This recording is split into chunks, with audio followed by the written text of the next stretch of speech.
My salary. If you can translate this, Ricardo Soto boomed, a laugh echoing through the office as he glanced disdainfully at the woman who, just moments before, had been polishing the hallway floor. His bespoke suit, worth more than any of his employees' annual pay, blinded him to anything beyond the surface of a person. He couldn't imagine that his arrogance was leading him to make a bet with the last person on earth he should have. A woman who, beneath her cleaning uniform, concealed an intellect and a life story that he, in his bubble of privilege, could never conceive. The mockery in his eyes and the way his laughter filled the space created a palpable atmosphere of humiliation for everyone present, a constant reminder of the chasm between his opulence and the quiet labor of those who kept his empire immaculate. Get out of the way. Important people are coming through. The words had cracked like a whip only moments before, shouted by Marcos Perez, one of Ricardo's supervisors. He had shoved Ana María Contreras' cleaning cart with such force that she stumbled, nearly falling onto the gleaming marble floor she had just finished buffing. It was a particularly tense Tuesday in March. Marcos was in a foul mood. Rumor had it the company had lost a multi-million-dollar contract the week before. It was a failure, of course, that would not be blamed on the incompetence of the higher-ups, but would instead poison the general atmosphere, trickling down to the lowest-ranking employees. Ana Maria, a woman of 43 who possessed an unbreakable dignity despite her humble job, simply lowered her head. "Excuse me, sir," she murmured, retreating to a corner of the hallway, trying to become invisible, as if her very presence were an affront to those who considered themselves masters of the space. At 42, Ricardo Soto ran one of the largest import companies in Buenos Aires, and his arrogance was as essential to him as the air he breathed. He dressed with an elegance that screamed money, the kind of man who never had to get his hands dirty to achieve his goals. He saw people like Ana Maria as mere obstacles on his path to the top, disposable cogs in the great machine of his success. He entered his opulent office, slamming the door so hard the glass panes trembled. "Luisa!" he thundered at his secretary, a 35-year-old woman who, after 8 years of working for him, knew his explosive temper all too well. "How many times do I have to tell the cleaning staff not to get in my way when I'm arriving? Is such a basic instruction so hard to understand? It's like they want to sabotage my grand entrance every morning." Luisa, accustomed to her boss's outbursts, tried to calm him cautiously. "Mr. Soto, she was just doing her job. The hallway was full of boxes and debris that had to be removed before the other employees arrived." A vein pulsed on Ricardo's forehead. He hurled his leather briefcase onto the desk with a crash that made Luisa jump. Her job? Standing in the middle of the hallway is a job now? Do they have a designated time to obstruct my path? These people don't understand hierarchy. They think they can occupy any space as if they own the place, completely ignoring who the true architect of this company is, the visionary behind their very livelihood.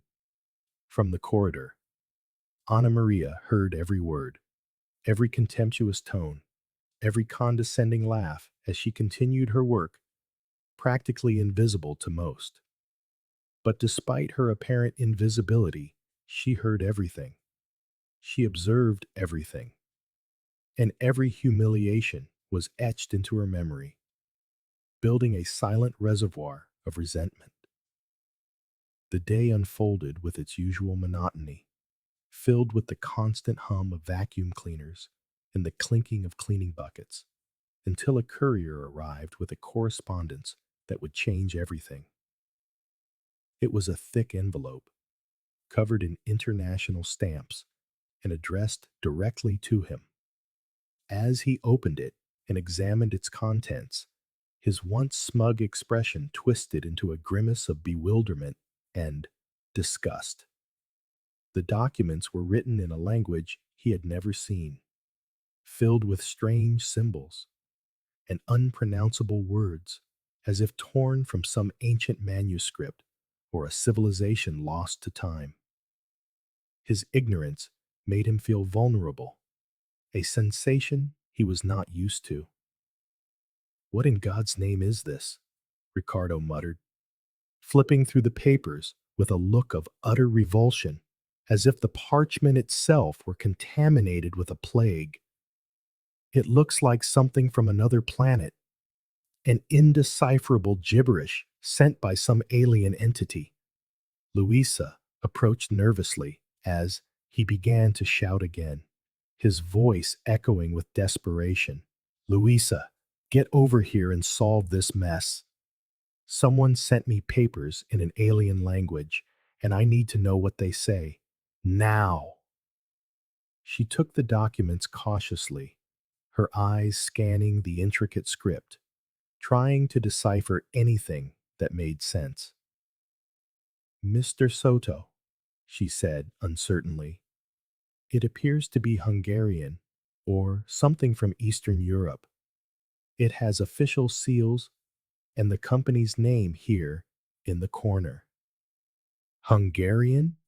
Ricardo let out a harsh, braying laugh, the kind he always used when someone tried to sound smarter than him, a laugh that dripped with mockery and contempt. "Who the hell speaks Hungarian in Argentina? This must be an international scam, some elaborate hoax by charlatans trying to prey on the naive."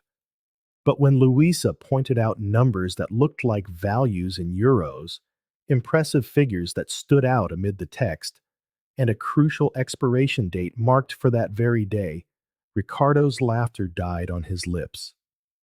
The possibility that this was serious, something with real financial implications, began to sink in, his arrogance giving way to an uncomfortable pang of anxiety.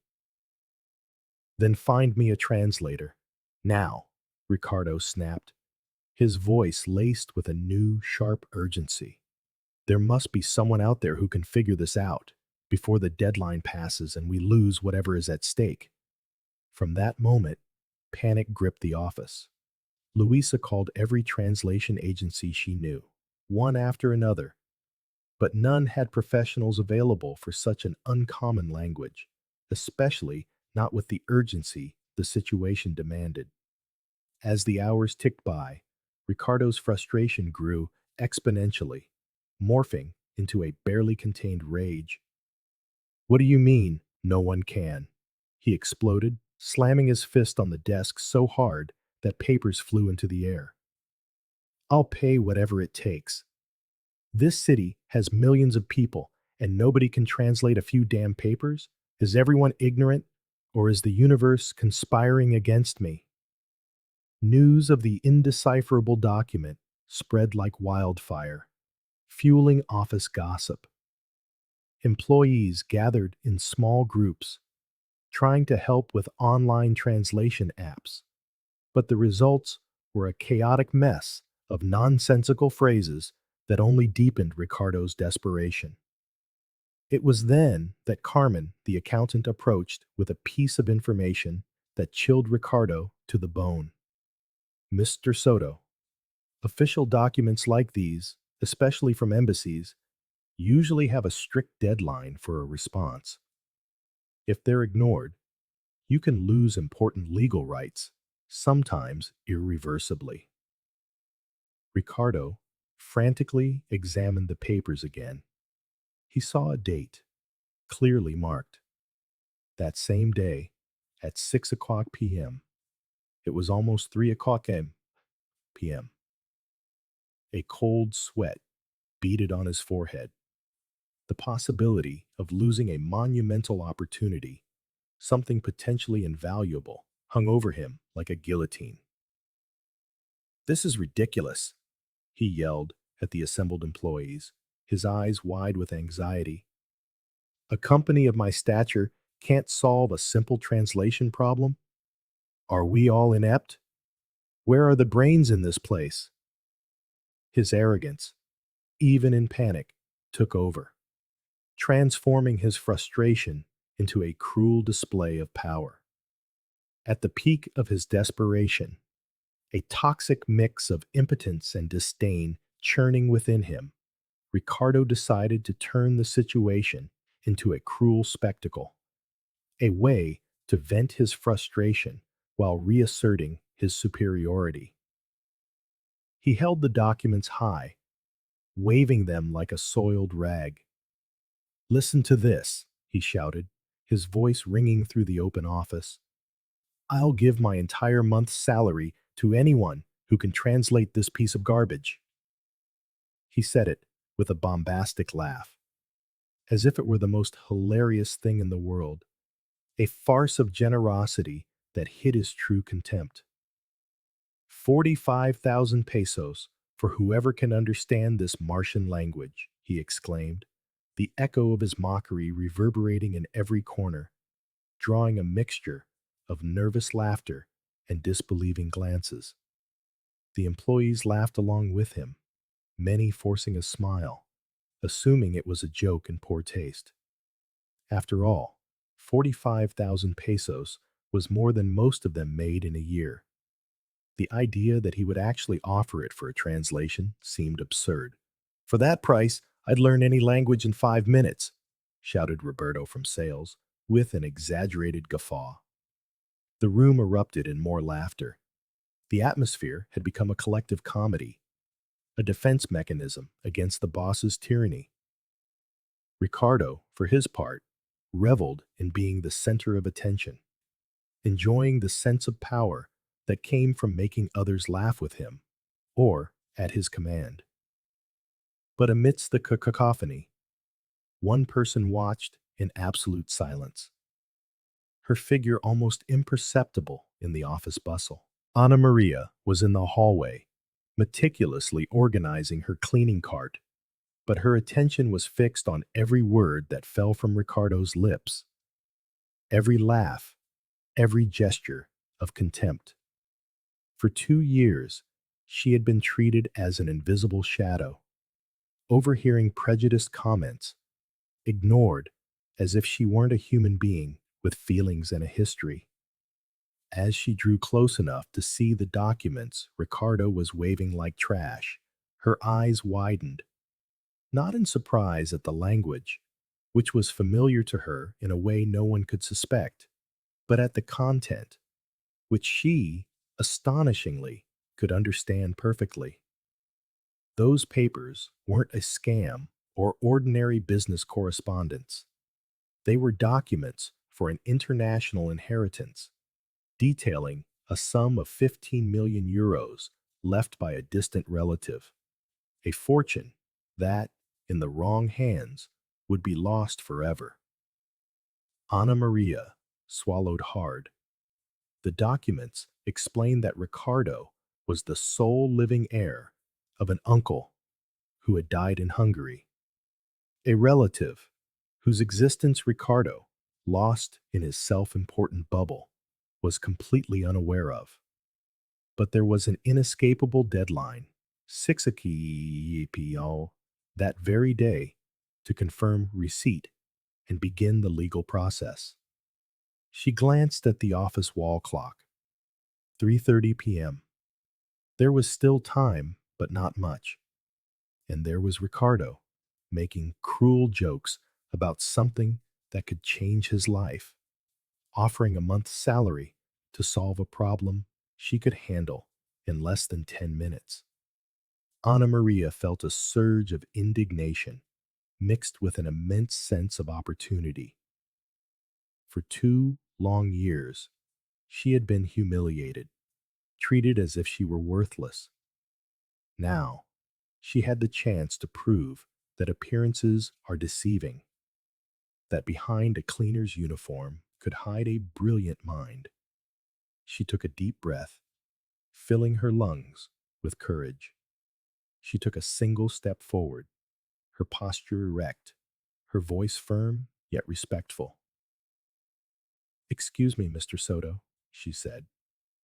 Her clear tone sliced through the office din like a thunderclap in a clear sky. The entire office fell into a sepulchral silence. Everyone turned to stare at the cleaning lady, the woman who had dared to interrupt the boss's fun. Ricardo stopped laughing instantly. He stared at her with an expression of total disbelief, as if he were seeing an apparition, an anomaly in his orderly world. "You what?" he asked, as if his ears refused to process such an impossible statement.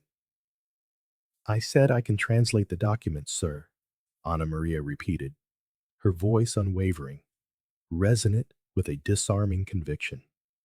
"I know the language. I have dealt with it in situations far more complex than this." The laughter that erupted through the office was a tidal wave, louder, more vicious than before, a mocking avalanche that sent employees doubling over, wiping tears of mirth from their eyes. It struck them as the most absurd joke they had ever heard. The idea that a cleaning lady could solve a problem that had stumped even elite professionals. Ricardo laughed so hard he had to brace himself against his desk to keep from falling. His face flushed, tears of amusement streaming down his cheeks. "Did you hear that, everyone? The cleaning lady here is a polyglot. That's rich, my dear. So, you're going to make me 15 million euros by translating some Hungarian papers?" he exclaimed, unaware that he had guessed both the language and the amount with chilling accuracy. His taunt was laced with an irony only Renata could grasp.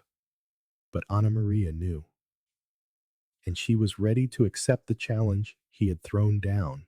Little did he know who he was truly dealing with, who the real hidden power in his own company was. "Look at this," Ricardo continued, still roaring with laughter, his arrogance swelling with every chuckle. "The woman who can't even clean the hallway properly wants to solve a problem a professional translator couldn't. This is the height of absurdity, the pinnacle of insolence." The employees howled even louder. A few even applauded, finding the situation the most hilarious spectacle they had ever witnessed at the office. It was a circus of humiliation, and Ana Maria was the target of every jeer, a perfect bullseye for the contempt of Ricardo and his followers. But Ana Maria did not flinch. Her face remained a placid mask, serene, impassive. She knew exactly what she was doing, her calculating mind processing every passing second, every laugh, every micro expression of disdain. The deadline was still ticking, relentlessly, each tick of the clock bringing the final hour closer. And in just a few hours, this mockery, this grotesque comedy, would transform into the most expensive and humiliating lesson Ricardo Soto had ever received in his life. A lesson that would forever alter his perception of the world and its people. "Mr. Soto, I am not joking," Ana Maria said, taking another step forward, her voice firm and resonant amidst the lingering laughter.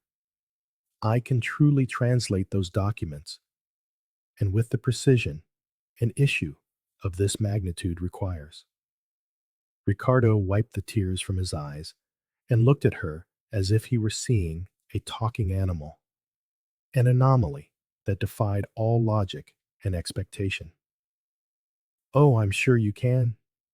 "And I can fly," he retorted, his sarcasm dripping like venom. "Listen here, sweetheart. Go back to your broom and let the adults handle the serious problems. The problems that actually matter in this world. Your place is not here." Your place is on the periphery of important decisions. The collective laughter echoed through the office once more, a symphony of scorn and derision. Louisa, the secretary, felt a pang of compassion, but she lacked the courage to intervene, trapped in a web of power and fear. After all, she too found it impossible that a simple cleaning lady could decipher what renowned professional translators had failed to. Ana Maria didn't move. She stood firm, her eyes fixed on the documents Ricardo clutched with a mixture of desperation and arrogance. Her posture was unbreakable, a statue of dignity in the midst of chaos. "May I at least glance at the papers?" she asked, her voice a murmur, barely audible over the echoes of laughter. "Perhaps I can identify a few words, just to give you a general idea of the content." "Identify a few words?" shouted Roberto from sales, choking back another laugh. "Ma'am, this isn't a child's game or a puzzle for amateurs. These are complex legal documents, with technical language only an expert can decipher." "Yes, stop insisting," added Carmen, the accountant. "You'll be more of a hindrance than a help, and we're running out of time. We have no room for distractions." But Ana Maria did not back down. There was something in her posture, in the stillness of her gaze, in the firmness of her voice that caught Ricardo's attention.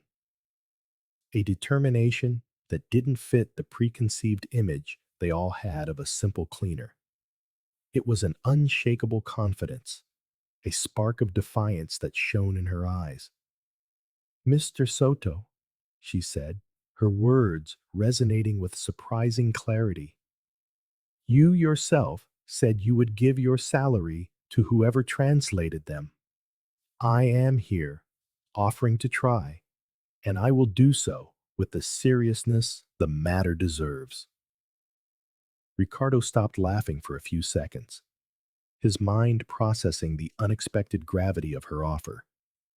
There was something in her voice that unsettled him, a confidence that shouldn't exist in a person of her position, a certainty that destabilized his own sense of superiority. "Fine," Ricardo said with a sigh of resignation, his arrogance still battling his desperation. "Since you insist on embarrassing yourself, I'll give you this chance. But if you fail, I want you to apologize to everyone here for wasting our time, and let it be known that your incompetence is what cost us this valuable window." He extended the documents toward her with a dismissive gesture, almost tossing them, as if they were a useless weight he was shedding from his hands. "Go on, genius. Show us how it's done," he sneered, a smirk playing on his lips. Ana Maria took the papers with the utmost care, as if holding something immensely valuable, something sacred, something that, to her, represented not just an opportunity, but the vindication of her long trampled dignity. The moment her eyes met the text, something shifted in Ana Maria's expression. It was as if she had come back to life, as if a part of her that had been dormant for years, suppressed by circumstance, had awakened with renewed force. Her face lit up with a spark of concentration and knowledge that utterly belied her appearance as a cleaner. "Kulinos tistoleto?" she said softly, reading a line from the document with an astonishing, almost lyrical fluency, as if Hungarian were her mother tongue. "Tistelt Ricardo Soto Ur." The office fell into a sepulchral silence, so absolute you could hear the hum of the fluorescent lights. Everyone stopped laughing instantly, their mocking expressions transformed into dumbfounded astonishment. It was impossible to fake that perfect pronunciation, that natural flow that came from Ana Maria's lips, as if she had been born speaking the language, as if it were encoded in her very DNA. Ricardo's eyes widened, his jaw nearly hitting the floor. Are you actually reading that? He asked, his voice an incredulous whisper. Yes, sir, Ana Maria replied, her eyes still fixed on the documents, as if mesmerized by the text. It says here, Dear Mr. Ricardo Soto, we are writing to inform you about the legal situation concerning the inheritance left by your paternal uncle, Joseph Soto, who passed away in Budapest on February 15th of this year. Ricardo's jaw literally unhinged. He had an uncle in Hungary? He had no idea, not the faintest inkling of his existence, lost as he was in his own bubble of self-satisfaction and family disconnection. But even more shocking was hearing this woman, the one he had scorned and humiliated just minutes before, speak with such perfection a language he barely knew existed. The scene was surreal, a sharp slap to his inflated ego. Continue, he said, his voice barely a whisper, a desperate plea for more information. Ana Maria went on, translating with a fluency that left everyone speechless, her words weaving the tale of an unexpected fortune. Your uncle Joseph left an inheritance valued at 15 million euros, including properties in Budapest and a considerable bank account, she continued, her voice clear and precise, laying out the details of the fortune with undeniable authority. As the sole living heir of the Soto family, you are legally entitled to all assets. 15 million euros. The number echoed through the room like a thunderclap, striking Ricardo with the force of a lightning bolt. He had to lean on the table to keep from collapsing, his body trembling, his legs weak. It was enough money to multiply his company tenfold, to secure the future of 3 generations of his family, a sum that transcended his wildest dreams. But there is a condition, Ana Maria continued, turning the page with the calm of someone completely in control. You need to confirm receipt of this correspondence before 6 p.m. today, Buenos Aires time, and send the signed confirmation documents before midnight. Her voice resonated with a gravity that underscored the urgency. If you fail to meet the deadline, the inheritance will be forfeited to the Hungarian state, and this entire fortune will vanish like smoke. Ricardo glanced at the clock, his eyes wild. 3:50 p.m., less than 4 hours to confirm, and only 8 to send everything back. True desperation seized him, a panic he had never known, a sense of powerlessness that stood in stark contrast to his usual control. How, how do you know Hungarian? Ricardo asked, still trying to process what was happening, his mind struggling to reconcile the image of the cleaner with that of the linguistic expert. Ana Maria folded the documents carefully and handed them back. I was a professor of languages at the University of Buenos Aires, Mr. Soto, a specialist in Eastern European languages. I worked there for 15 years, dedicating myself to teaching and research with academic passion and rigor. The office fell silent again, but this time, it was not a silence of laughter, but of pure, unadulterated shock. The woman they saw every day cleaning bathrooms and emptying trash cans, the silent, invisible figure who moved through the halls, had been a respected university professor, a high-caliber intellectual whose intellect far surpassed that of most people in the room. You were a professor? Asked Luisa, the secretary, her genuine curiosity breaking the silence. What happened? How does someone with your background end up in a job like this? Ana Maria sighed deeply, the air from her lungs carrying the weight of a painful past. She disliked talking about it, But she realized she had to explain, to be taken seriously, for her story to be understood, and her dignity finally restored. I lost my job 2 years ago, she began, her voice low but firm, laden with a mixture of resignation and courage. I exposed a corruption scheme at the university. Some professors were selling grades and diplomas to foreign students, falsifying academic records, and taking bribes. It was a nest of vipers, an affront to academic ethics.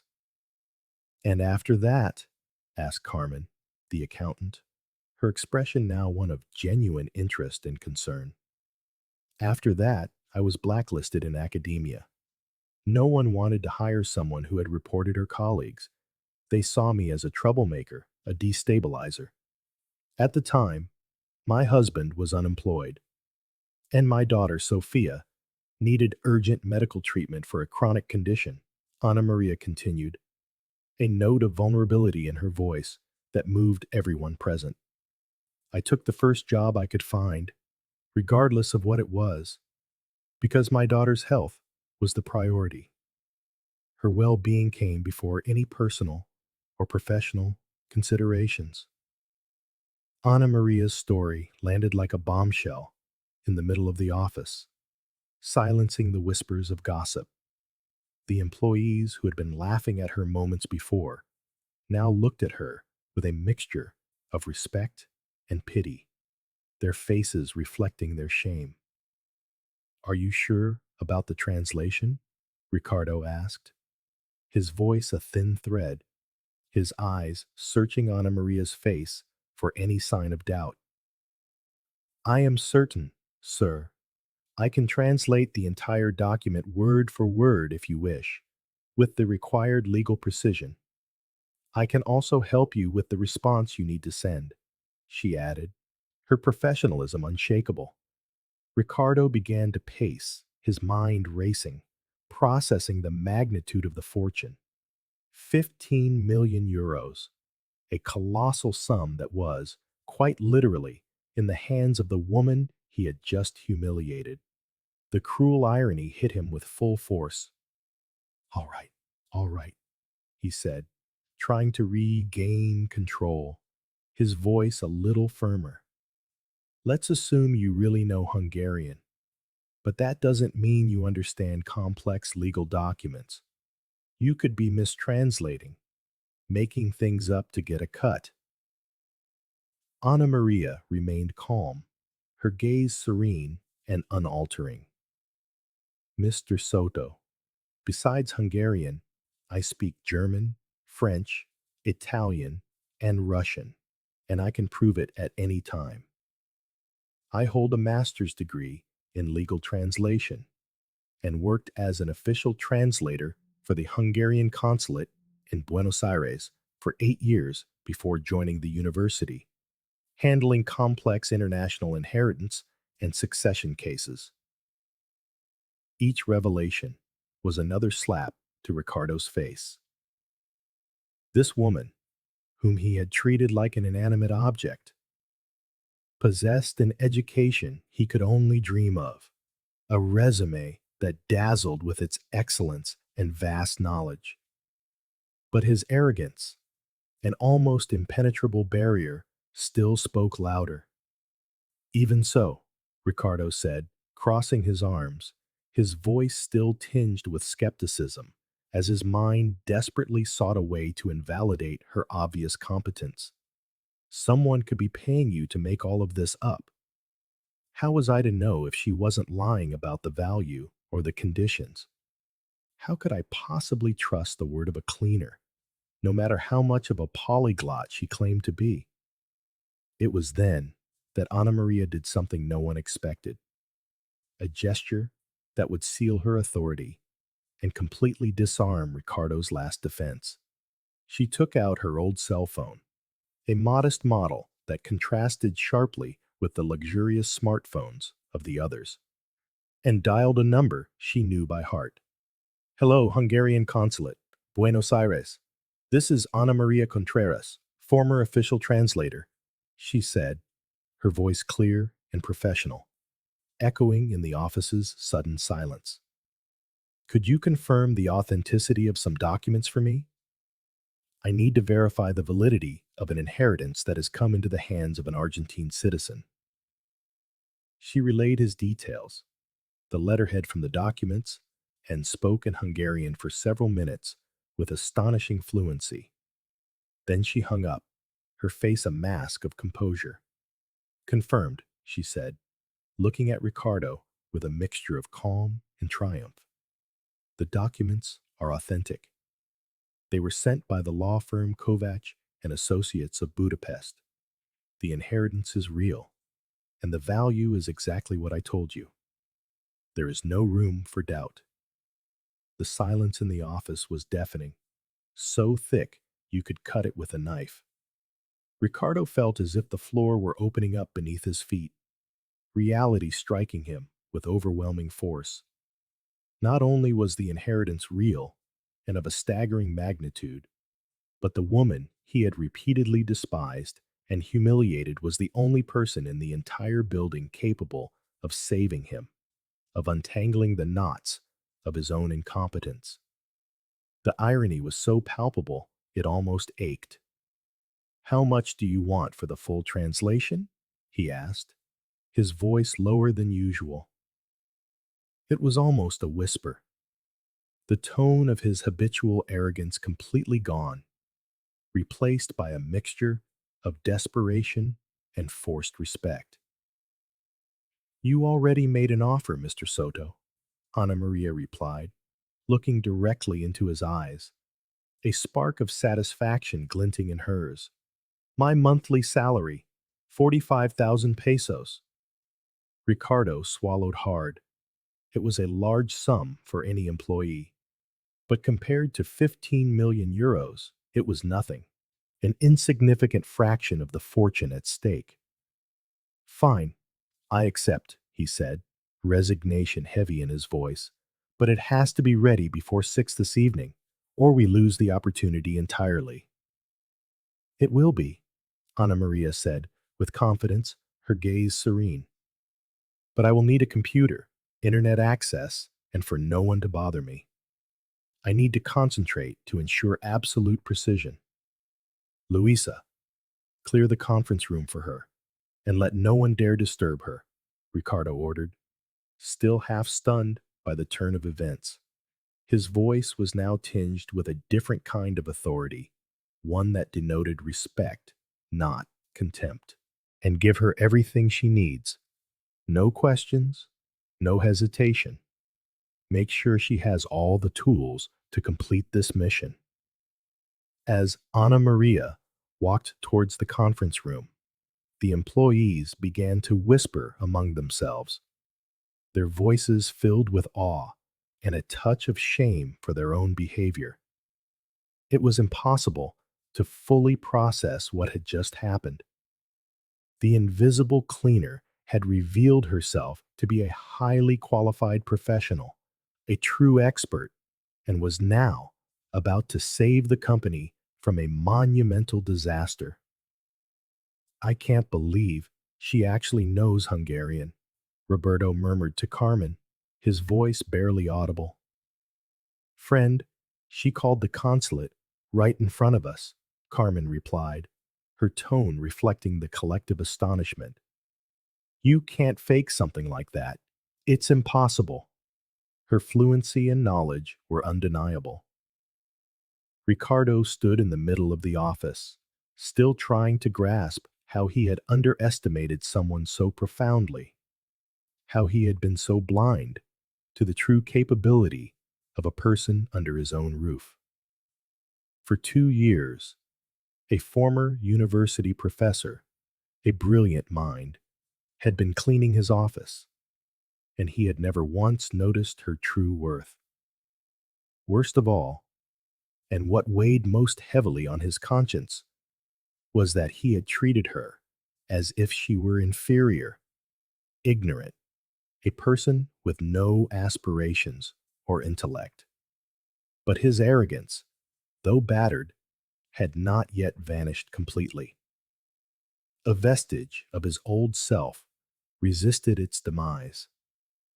Well, at least we found out she's not just any cleaner, he said to Louisa, attempting to justify his ignorance, to find a small crevice for his ego. But this whole story still seems strange to me. There's something that doesn't quite fit, a piece of the puzzle I can't yet assemble.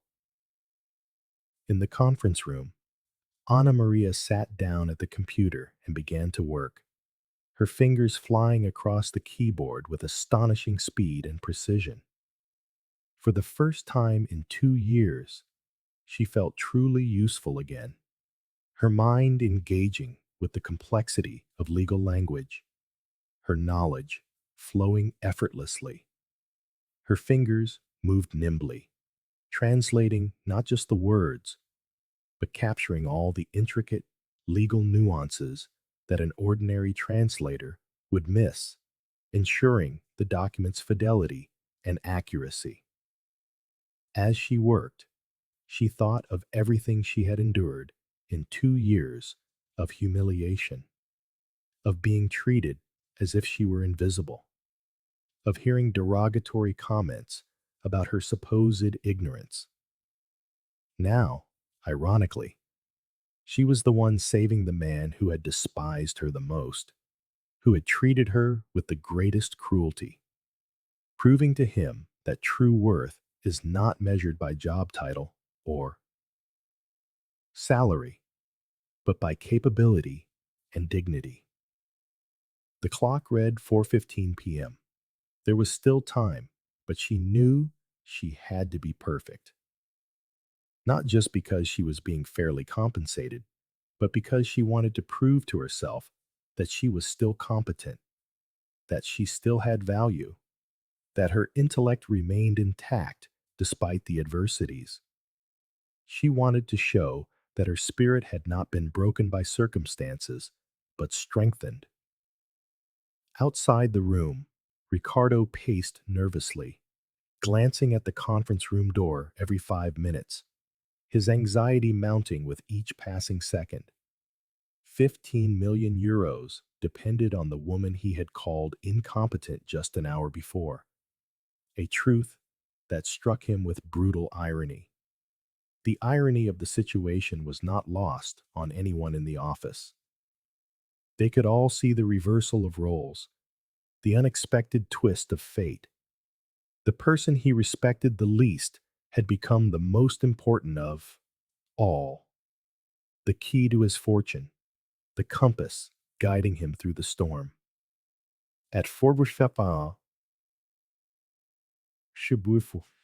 p.m., Ana Maria emerged from the conference room with a stack of papers in her hands and an expression Ricardo couldn't decipher.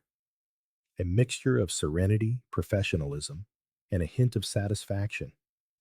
The entire office stopped to watch as she approached his desk, walking with a posture that no longer fit the image of the cleaner they all had of her, but that of a secure and competent professional. It was as if an invisible uniform of respect and admiration had enveloped her, completely transforming her figure, endowing her with a new aura of power and dignity. "It's done, Mr. Soto," she said, placing the meticulously organized documents on his desk. The complete translation, with all legal terms explained, and the response letter already drafted in Hungarian, ready to be sent immediately. I have reviewed every detail to ensure maximum precision and to avoid any legal setbacks that might arise in the process. Ricardo took the papers with trembling hands, almost with reverence. The translation was flawless, with each paragraph explained in detail, with notes in the margins clarifying any ambiguity. It wasn't just a literal translation. It was a professional document that included explanatory notes on the Hungarian legal process, a display of profound knowledge that left him speechless, astounded by Ana Maria's ability. "Here is everything About the inheritance, Ana Maria continued, pointing to specific sections of the document with astonishing precision.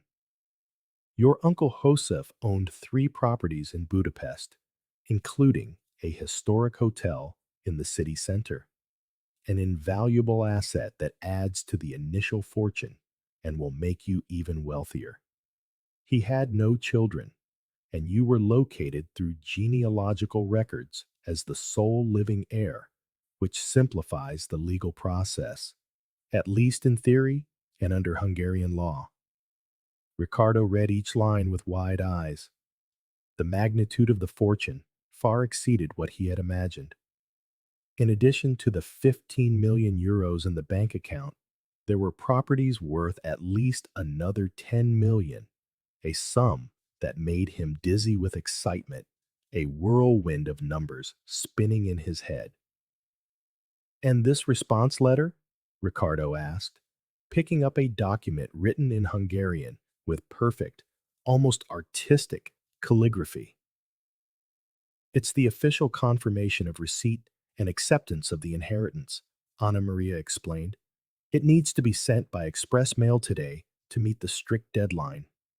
I also prepared a power of attorney so the Hungarian lawyers can begin the transfer process without delay, expediting everything possible and avoiding any unnecessary holdups in obtaining your rightful inheritance.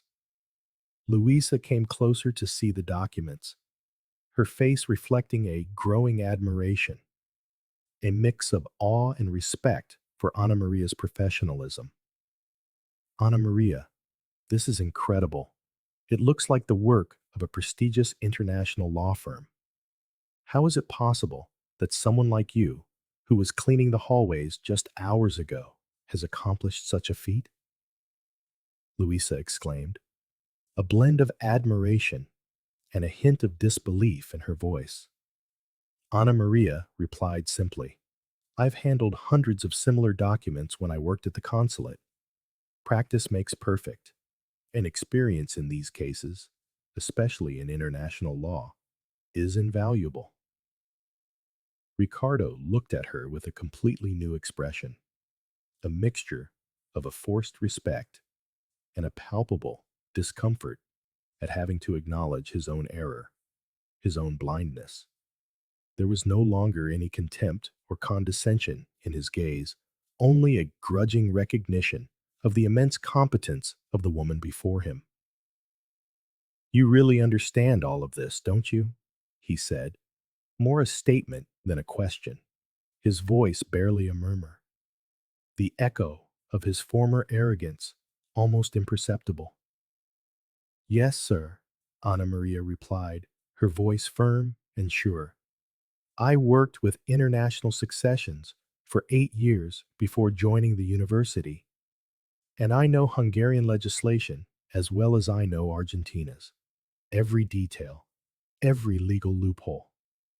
I have dealt with cases far more complex than this, with disputed inheritances and divided families, and I have always managed to find a solution. Roberto, from sales, approached curiously, his face mirroring the same surprise and admiration as the rest, a mix of astonishment and shame. Ana Maria, forgive the question, but how does someone with your background, with such an academic and professional history, end up working as a cleaner? It's a question that has been on all our minds since you revealed your true identity. The question everyone wanted to ask had finally been voiced. The elephant in the room had been directly confronted. Ana Maria took a deep breath, the air in her lungs carrying the weight of a painful past, a story she had kept hidden for so long. She knew she would have to tell a story she preferred to keep buried deep in her past, a wound that still ached. It wasn't by choice, she began, sitting in the chair that Ricardo, with an uncharacteristic gesture of courtesy, offered her, a gesture that marked the beginning of his transformation. As I told you, I reported a corruption scheme at the university, a network of lies and bribes that called into question the academic integrity and reputation of the institution. Some professors were selling diplomas to foreigners, falsifying records, taking bribes to pass courses. It was an internal mafia that was destroying the institution's reputation. And what happened after that? Carmen asked, genuinely interested, her face reflecting the tension of the story. I became the institution's public enemy number one. Not only was I fired, but they made sure to spread the false rumor that I was problematic, a destabilizing person, difficult to work with the intention that no other university would dare hire me. I was blacklisted. My academic reputation was destroyed for doing the right thing, for fighting for the truth. The office fell into a sepulchral silence. It was a situation they all knew indirectly, a dark reality that was sometimes whispered about in hallways, but which they had never seen so up close, embodied in such a dignified and courageous person. Someone who paid the price for doing the right thing, Roberto murmured, his voice barely audible, a pang of shame for his own behavior. I tried to work as a freelance translator, Ana Maria continued, but the market was saturated, and my problematic reputation preceded me, limiting my job opportunities. Besides, my husband had lost his job around the same time. He was an engineer at a construction company that went bankrupt. And with his job, we lost the health insurance that covered Sophia's illness. It was a chain of misfortunes that was drowning us, dragging us into a situation of extreme vulnerability. And your daughter? Luisa asked softly, her voice full of compassion and empathy. My daughter, Sophia, is 16 and has type 1 diabetes, Ana Maria explained, her eyes reflecting the pain of those days. She needs imported insulin, regular checkups, constant medical care that we couldn't afford on unemployment. The health plan cut our coverage when we lost our jobs, and we found ourselves in a desperate situation on the brink of financial ruin. Ricardo felt a knot in his chest, a stab of guilt that hit him hard. For 2 years, he had mistreated a woman who was fighting with all her might to keep her daughter alive, to ensure her well-being. The guilt began to hit him with more intensity, like waves crashing against his pride. But he tried to hide it, still reluctant to show weakness. Is that why you accepted a job as a cleaner? He asked, avoiding her gaze. His voice was an almost inaudible murmur. I had no choice, Mr. Soto. I needed a job with a signed contract to be eligible for the company's health plan, to ensure that Sophia had access to the vital medication she needed. When the cleaning company offered the position, I accepted it instantly, without hesitation, because it was the only viable option for my family. But that was 2 years ago, Roberto observed, his tone now tinged with a mixture of admiration and remorse. Why didn't you look for another job after that? Something more suited to your experience and talent? Ana Maria smiled bitterly, a smile that held the pain of her battles. Do you think it's easy to explain in an interview why a former university professor is working as a cleaner? People assume you're lying, that you did something terrible, that you have some dark secret you refuse to reveal. The truth, as raw as it was, hurt more than anyone in the office was prepared to hear.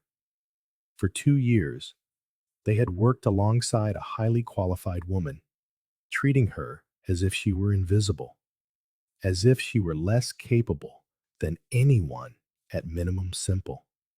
They had never once imagined the wealth of knowledge and experience she held within. Besides, Ana Maria continued, her voice growing steadier. The salary here, though low, was at least fixed. It allowed me to pay for Sophia's treatment and keep our house, to ensure a roof over our heads. It wasn't my dream job, of course, but it was dignified. It allowed me to provide for my family and keep my dignity intact. Ricardo shifted uncomfortably in his chair. The memories of all the times he had complained about her to Luisa, of how he treated the cleaning staff like objects, now struck him with an unexpected force. Did you never think of telling someone about your background? Carmen asked, her voice full of regret. What for? Ana Maria shook her head, a look of resignation on her face. So you could all think I was lying? So I could be fired for not fitting the job profile? To be judged and stigmatized all over again? I learned that sometimes it's better to be underestimated than discredited. Prejudice is a barrier that is nearly impossible to tear down. And your husband? How did he cope with all this? Louisa asked softly, her voice showing genuine concern. My husband, Carlos, found a job as a driver for a ride-sharing app. He earns less than I do, but at least we're managing to survive, to stay afloat despite it all. Ana Maria replied, a proud smile for her partner touching her lips. He supports me in everything, in every step, every decision.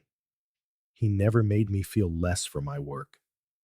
On the contrary, he has always reminded me of my value and my strength. Ricardo glanced at the clock. 4:15 p.m.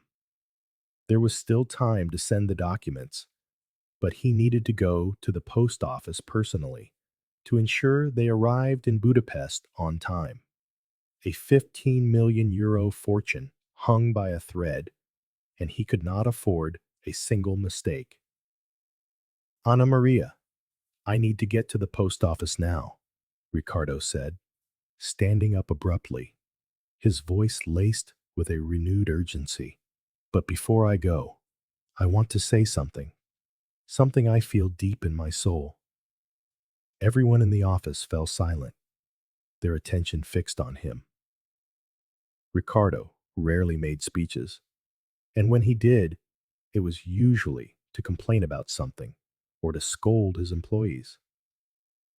I I have treated you horribly these past 2 years, he began, clearly uncomfortable, his face flushed with shame. I didn't know your story, but that doesn't justify it in the slightest. No one deserves to be treated the way I've treated you, with such contempt and arrogance. I apologize, Ana Maria. She looked at him with a neutral expression, not a hint of resentment in her eyes, only a quiet acknowledgement. Thank you for recognizing it, Mr. Soto. It means more to me than you can imagine. No, let me finish, Ricardo insisted, his voice carrying a sincerity they had never seen in him before. You just saved me from losing the biggest opportunity of my life, an opportunity I nearly threw away out of sheer arrogance, out of my own blindness. You have opened my eyes to a truth I was completely ignoring. The office was in absolute silence. They had never seen Ricardo apologize to anyone, much less to an employee, and certainly not to the cleaner he had so often humiliated. You will receive the 45,000 pesos I promised, Ricardo continued, his voice now firmer, yet charged with a new humility. But on top of that, I want to offer you a real job, a position worthy of your immense ability.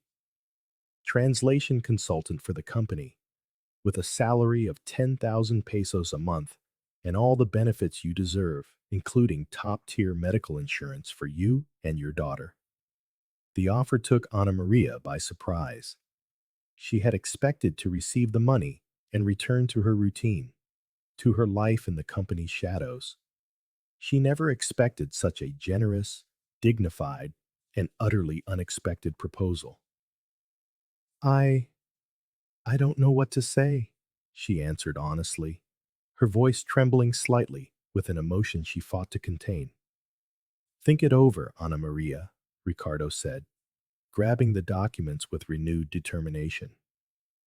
But know that it would be an honor to have someone with your qualifications officially working for the company. Your talent would be an invaluable asset to us. As he rushed toward the post office, the atmosphere in the office transformed into a strange mixture of relief, astonishment, and a newfound sense of respect.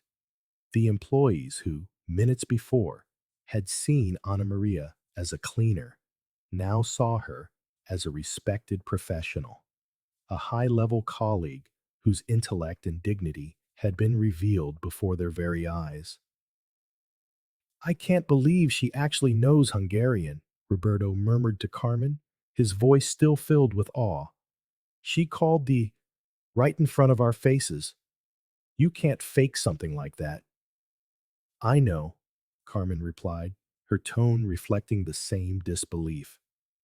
Ricardo stood for a moment in the middle of the office, still trying to process how he had underestimated someone so profoundly, how he had been so blind to the true capacity of a person under his own roof.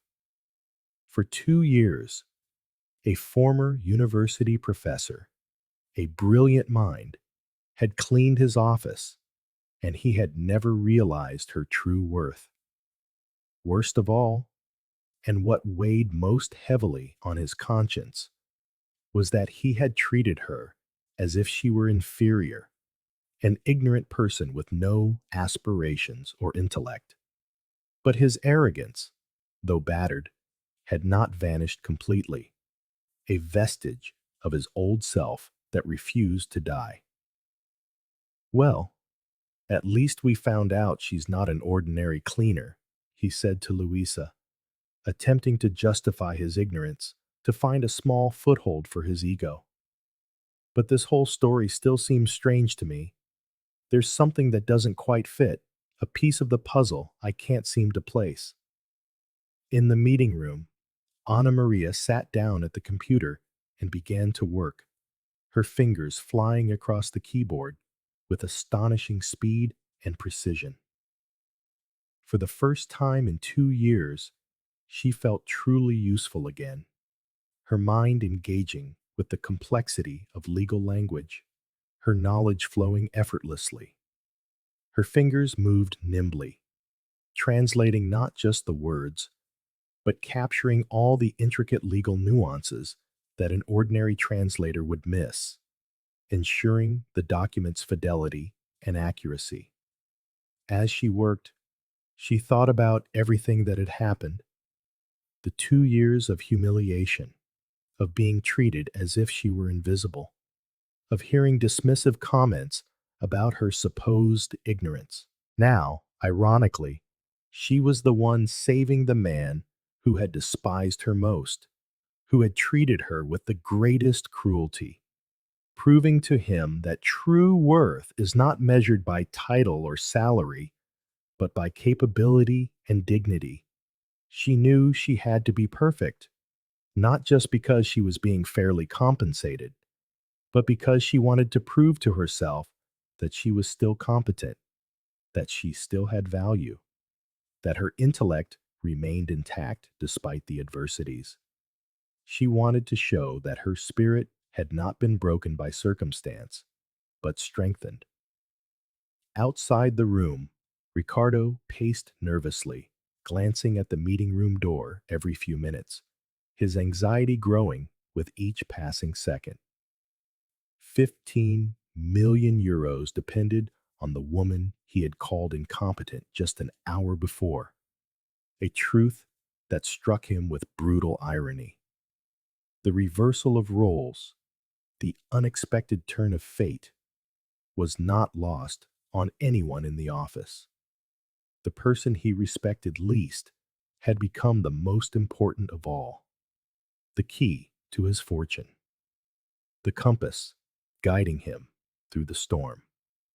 At 4:45 p.m., Ana Maria emerged from the meeting room with a stack of papers in her hands and an expression Ricardo couldn't decipher, a mixture of serenity, professionalism, and a hint of satisfaction. The entire office stopped to watch as she approached his desk, walking with a posture that no longer fit the image of the cleaner they all had of her, but that of a confident and competent professional. It was as if an invisible uniform of respect and admiration had enveloped her, completely transforming her presence, bestowing upon her a new aura of power and dignity. "It's done, Mr. Soto," she said, placing the meticulously organized documents on his desk. "The translation is complete, with all legal terms explained, and the response letter is already drafted in Hungarian, ready to be sent immediately. I've reviewed every detail to ensure maximum accuracy and to avoid any legal setbacks that might arise."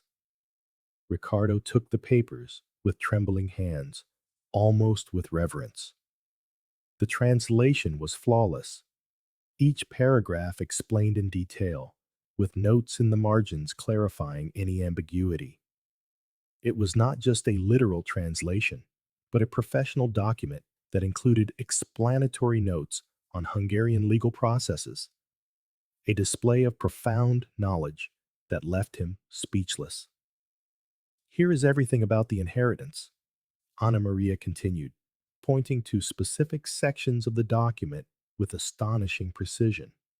"Your uncle Joseph owned 3 properties in Budapest, including a historic hotel in the city center, an invaluable asset that adds to the initial fortune. He had no children, and you were located through genealogical records as the only living heir, which simplifies the legal process, at least under Hungarian law." Ricardo read each line, his eyes wide. The scale of the fortune far exceeded what he had imagined. In addition to the 15 million euros in the bank account, there were properties worth at least another 10 million. The sum made his head spin. "And this response letter?" Ricardo asked, picking up a document drafted in Hungarian in a perfect script, almost a work of art. "An official confirmation of receipt and acceptance of the inheritance," Ana Maria explained. "It needs to be sent by express mail today to meet the hard deadline. I also prepared a power of attorney so the Hungarian lawyers can begin the transfer process without delay." Luisa came closer to see the documents, her face reflecting a growing admiration for Ana Maria's professionalism. "Ana Maria, this is incredible," she exclaimed, a mix of awe and disbelief in her voice. "This looks like the work of a prestigious international law firm. How is it possible?"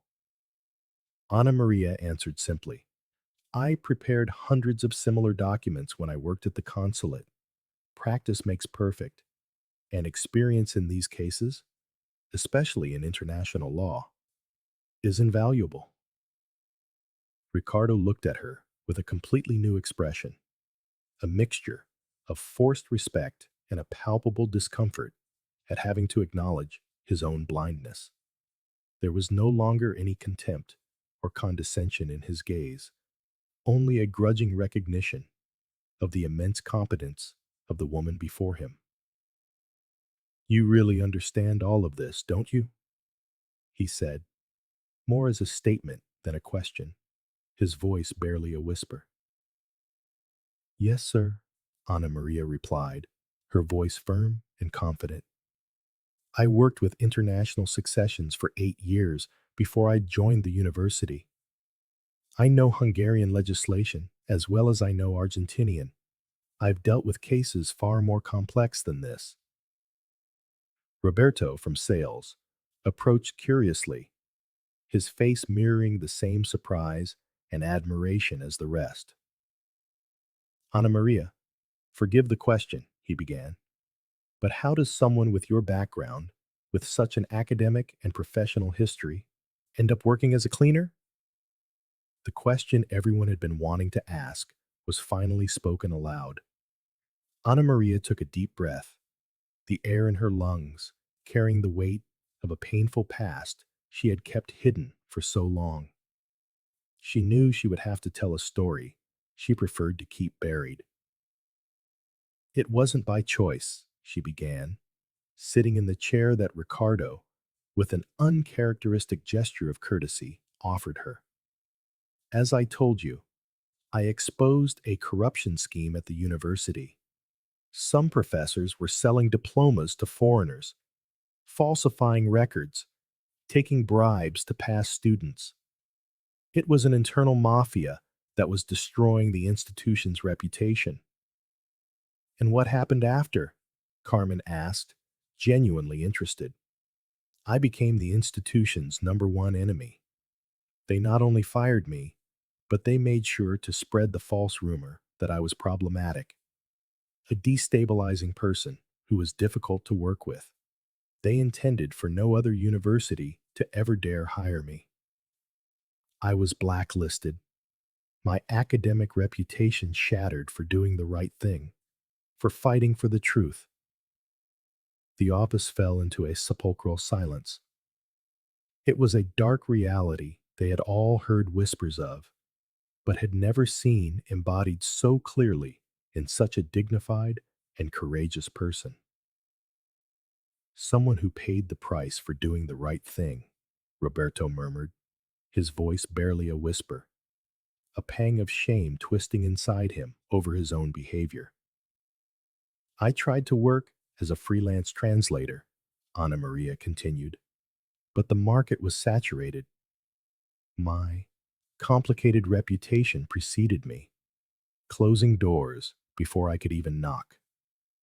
To make matters worse, my husband lost his job around the same time. He was an engineer for a construction company that went bankrupt. When he lost his job, we lost the health insurance that covered Sophia's condition.